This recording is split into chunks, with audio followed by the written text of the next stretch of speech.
네, 안녕하세요. 자, 오늘은 16번 경찰대학교 편입시험 문제 16번을 해설해 보겠습니다. 자유에 대한 제 옳지 않은 걸 고르는 거거든요.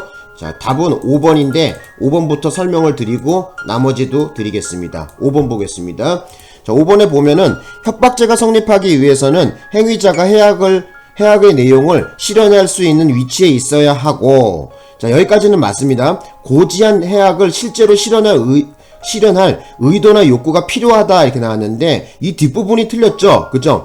그러한 내용을 실현할 수 있는 위치만 있으면 되는 것이지 의도나 욕구는 필요가 없습니다. 예, 요 부분이 틀렸습니다. 그러니까 정답 몇 번? 5번 하시면 될 것 같아요. 그러니까 예를 들면은 뭐 이런 거야. 뭐 깡패야, 건달이야. 뭐 그래서 만약에 내가 요구한 대로 해주지 않으면은 어디 팔다리를 부러뜨려서 병신 만들어 주겠다든지 뭐 이렇게 겁박을 주는 경우 있죠. 외폭해 한다든지 뭐 겁을 먹게 한다든지 뭐 이렇게 협박을 하는 경우 있죠. 그죠? 자기가 요구한 대로 하지 않으면 뭐 어떻게 하겠다. 어떤 해악을 가하겠다. 그러한 위치, 그러한 내용을 실현할 수 있는 그런 위치만 있으면 되는 것이지 꼭 그 사람이 그런 해악을 실제로 실현할 의도나 욕구 이런 거는 전혀 필요가 없습니다. 예, 필요하다 이래서 틀린 것이죠. 자, 정답 5번 체크하시고요. 이제 나머지 번호도 한번 보겠습니다. 나머지 보자. 요거 대표적인 건데요. 1번서부터 볼게요. 갑이 혼자 술을 마시던 중 A 정당이 국회에서 예산안을 강행 처리하였다는 것에 화가 나서 공중전화를 이용하여 경찰서에 여러 차례 전화를 걸어 전화를 받은 각 경찰관에게 경찰서 관할구역 내에 있는 A 정당의 당사를 폭파하겠다는 말을 했답니다.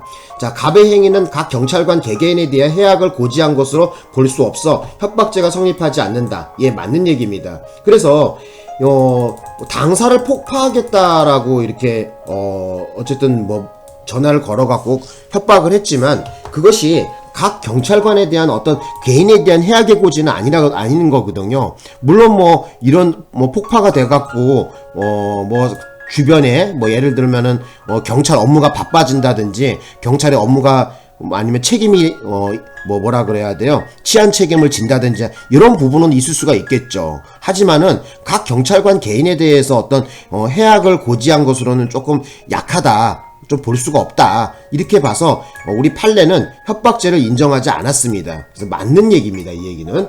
요거 아주 중요한 판례인 거 아셔야 됩니다. 시험 잘 나와요. 자, 그 다음에 동그라미 2번으로 한번 가서 봅시다.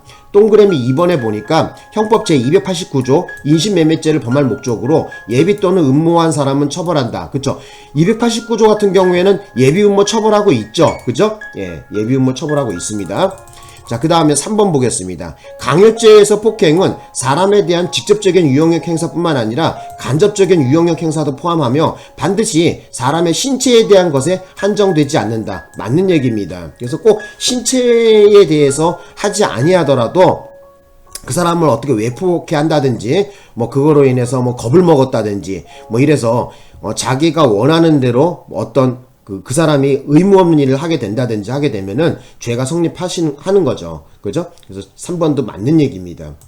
4번에 보겠습니다. 감금 행위가 단순히 강도 상해 범행의 수단이 되는데 그치지 아니하고, 그죠? 여기까지 끊읍시다.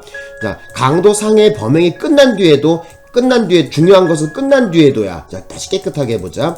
일단 어떤 단순한 감금 행위가 단순 수단이 아니라 강도 상해가 끝난 뒤에도 계속됐답니다. 그러면 지금 이 감금행위라는 이 법익을 갖다가 계속 더 침해하고 그 법익을 넘어서는, 그죠? 단순 수단이 아니라 그것을 넘어서는 어떤 침해행위가 있는 것이죠. 이런 경우에는 어떻게 봐야 될 것 같아요? 감금죄하고 강도상해하고 따로 국밥으로 해서 각각 실체적 경합으로 봐야 되겠죠. 그죠? 그래서 요거를 좀 아셨으면 합니다. 중요한 것은 뭐냐면은 수단이 되는데 그치지 아니하였다는 것이 핵심 키워드라고 할 수 있겠죠. 자, 어쨌든 요렇게 해갖고 정리를 좀 해보겠습니다. 16번 그래서 슬기롭게 해결을 했는데 제가 보기로는 16번 같은 경우는 그렇게 어려운 문제 같지는 않아 보입니다. 좀 근데 당부드리고 싶은 것은 요거 아까 전에 당사 폭파하는 거 있죠. 정당에 당사 폭파한다는 것이 각 경찰관 개인에 대한 해악의 고지로 볼 수 없다는 거. 그래서 협박이 되지 않았다는 거. 요 동그라미 1번 판례는 좀 강조드리고 싶다는 거 말씀드리고 싶습니다. 여기까지 해서 수업을 마쳐보겠습니다.